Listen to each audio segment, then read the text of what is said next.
Well, let's get to some of the questions. One question is, where do these drugs stand relative to FDA approval? And I'll address that. I don't know precisely, but both Intermune and Boehringer Ingelheim are going to be submitting applications to the FDA for approval, and hopefully, that has happened or is about to happen, and it will probably take at least typically about 6 months before the FDA will act on that. So hopefully, within sort of that time frame, we'll have these drugs approved by the FDA. I'll be very surprised if both drugs are not approved. The next question along those lines, which Steve, I'll ask you to take the first crack at. If both of these drugs are approved by the FDA, how will clinicians determine which drug to use?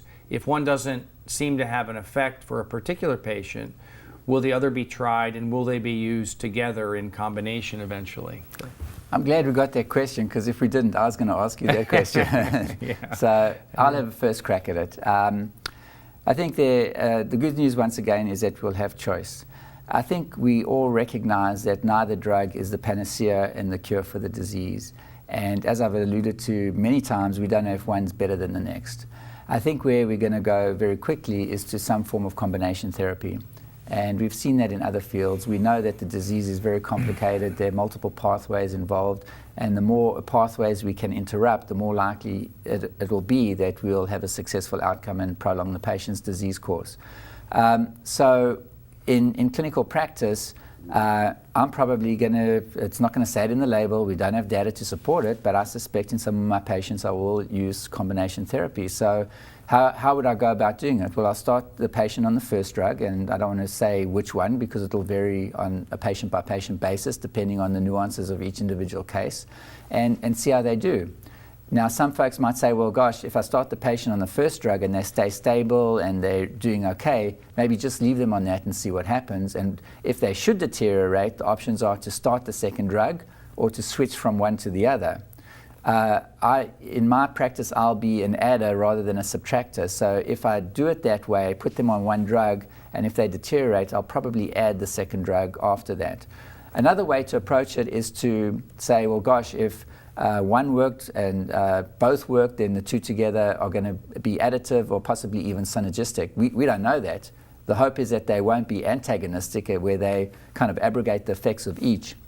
So another way of going about doing it is putting patients on one drug, making sure they tolerate it okay, and then not necessarily waiting for a decline, but a couple of months, couple of weeks, couple of years later, putting them on the second drug after that.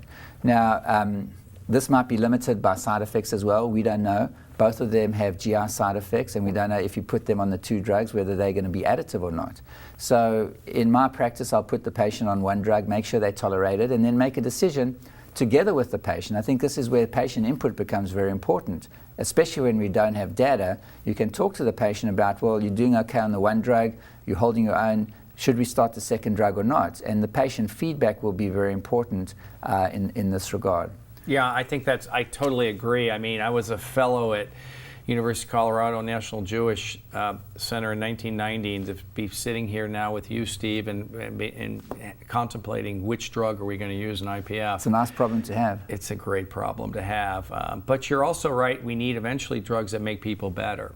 And so I do think combination therapy is the way to go. One of the questions is what's emerging in terms of earlier or phase 2 trials. And what's fascinating to me, again, as someone who takes care of IPF patients, but also as a research lab and is trying to understand fibrosis, is that both of these drugs have one thing in common. They both are very, they're not specific. So while we don't know precisely what pirfenidone does, it probably has something to do with impacting TGF-beta, and it does a lot of things.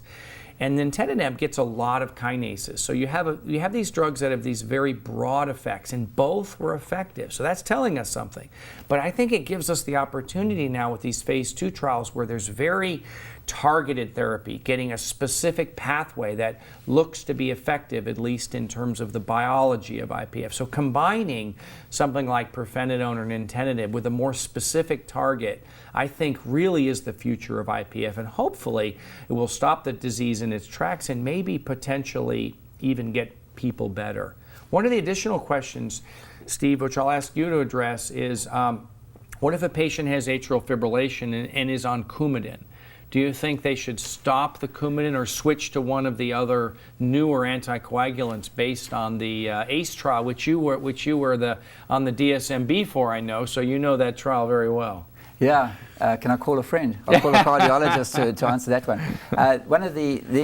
For ACE, once again, it's patient phenotype, and patients couldn't go in on atrial fibrillation on Coumadin already. So I would say that supplants anything. If they're on anticoagulation for their atrial fibrillation, they should stay on anticoagulation.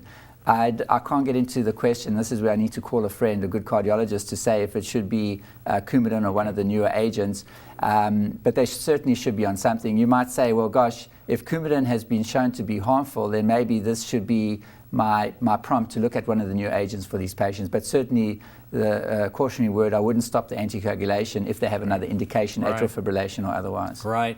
And we're near the end of our time here, but I'll just address two questions very, very quickly.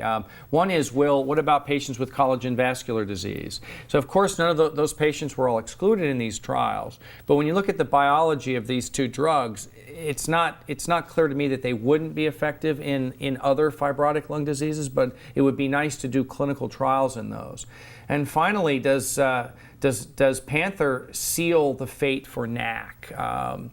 And in my view, actually, that answer is yes. I don't know, Steve, whether you share that view or not, because as you know, there were some subtleties in terms of the patient before they stopped enrollment and after. But to me, I just don't really think that drug is effective on IPF. And maybe you'll make the last comment, and then we'll wrap up. Yeah, I share your same sentiment. I think that if we don't accept that result as putting the issue of NAC to rest, then what else are we going to do? I mean, it was a very good study. It had a neutral outcome. It didn't have any benefit. And there's always a way to go back to any individual study and nuance it out and say, well, gosh, maybe if we had this phenotype right and that phenotype right, maybe it does work.